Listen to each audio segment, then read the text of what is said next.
नमस्कार दोस्तों, हमारे चैनल पर आप सभी का स्वागत है। आज सकट चौथ के दिन पूजा के दौरान कथा सुनी या पढ़ी जाती है, तो आज एक कथा लेकर आए हैं। सकट चौथ व्रत को महिलाएं अपनी संतान के स्वस्थ जीवन और लंबी आयु के लिए रखती हैं।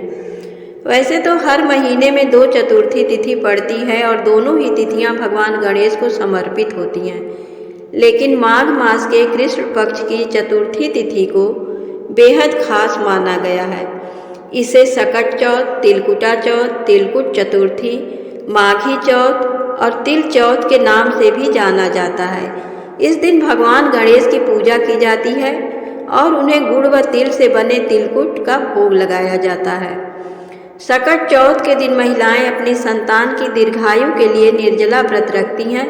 शाम को चंद्र दर्शन और चंद्र को अर्घ्य देने के बाद फलाहार किया जाता है। इस बार सकट चौथ का व्रत 21 जनवरी 2022 यानी कि आज रखा गया है। कहा जाता है कि इस व्रत के प्रभाव से संतान पर आए संकट दूर हो जाते हैं। व्रत वाले दिन शाम को गणेश जी के पूजन के दौरान सकट चौथ की कथा पढ़ी या सुनी जाती है। सकट चौथ व्रत कथा जो इस प्रकार है। एक साहूकार था और एक साहूकारनी थी। दोनों का धर्म, दान व पुण्य में कोई विश्वास नहीं था। उनकी कोई औलाद भी नहीं थी। एक दिन साहूकारनी अपने पड़ोसन के घर गई। उस दिन सकट चौथ का दिन था और पड़ोसन सकट चौथ की पूजा कर रही थी। साहूकारनी ने पड़ोसन से पूछा, यह तुम क्या कर रही हो? तब पड़ोसन ने कहा, आज सकट चौथ का व्रत है, इसलिए मैं पूजा कर रही हूँ। साहूकारनी ने पड़ोसन से पूछा, इस व्रत को करने से क्या फल प्राप्त होता है? पड़ोसन ने कहा, इसे करने से धन, धान्य, सुहाग और पुत्र सब कुछ मिलता है।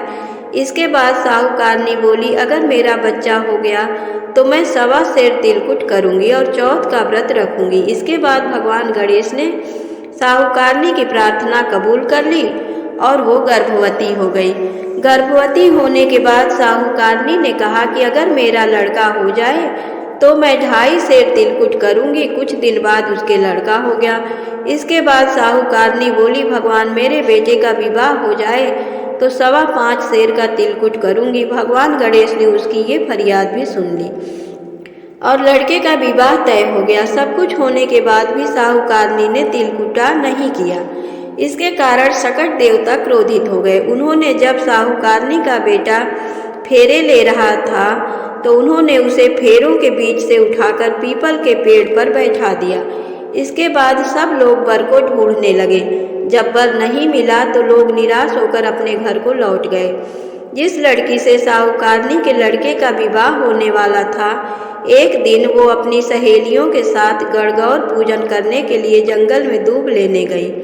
तभी उसे पीपल के पेड़ से एक आवाज आई, ओ मेरी अर्ध ब्याही। ये सुनकर लड़की घबरा गई और अपने घर पहुंची। लड़की की माँ ने उससे वजह पूछी तो उसने सारी बात बताई। तब लड़की की माँ पीपल के पेड़ के पास गई और जाकर देखा तो पता चला कि पेड़ पर बैठा शख्स तो उसका जमाई है। लड़की की माँ ने जमाई से कहा कि यहाँ क्यों बैठे हो? मेरी बेटी तो अर्ध ब्याही कर दी, अब क्या चाहते हो? इस पर साहूकारनी का बेटा बोला कि मेरी माँ ने चौथ का तिलकुट बोला था, लेकिन अभी तक नहीं किया। सकट देवता नाराज हैं और उन्होंने मुझे यहाँ पर बैठा दिया है। ये बात सुनकर लड़की की माँ साहूकारनी के घर गई और उससे पूछा कि तुमने सकट चौथ के लिए कुछ बोला था? साहूकारनी बोली, हाँ मैंने तिलकुट बोला था। उसके बाद साहूकारनी ने फिर कहा, हे सकट चौथ महाराज, अगर मेरा बेटा घर वापस आ जाए तो मैं 2.5 मन का तिलकुट करूंगी। इस पर गणपति ने फिर से उसे एक मौका दिया और उसके बेटे को वापस भेज दिया। इसके बाद साहूकारनी के बेटे का धूमधाम से विवाह हुआ। साहूकारनी के बेटे और बहू घर आ गए। तब साहूकारनी ने 2.5 मन तिलकुट किया और बोली, हे सकट देवता, आपकी कृपा से मेरे बेटे पर आया संकट दूर हो गया और मेरा बेटा व बहू सकुशल घर पर आ गए हैं। मैं आपकी महिमा समझ चुकी हूँ। अब मैं हमेशा तिलकुट करके आपका सकट चौथ का व्रत करूँगी। इसके बाद सारे नगरवासियों ने तिलकुट के साथ सकट व्रत करना आरंभ कर दिया। धन्यवाद दोस्तों।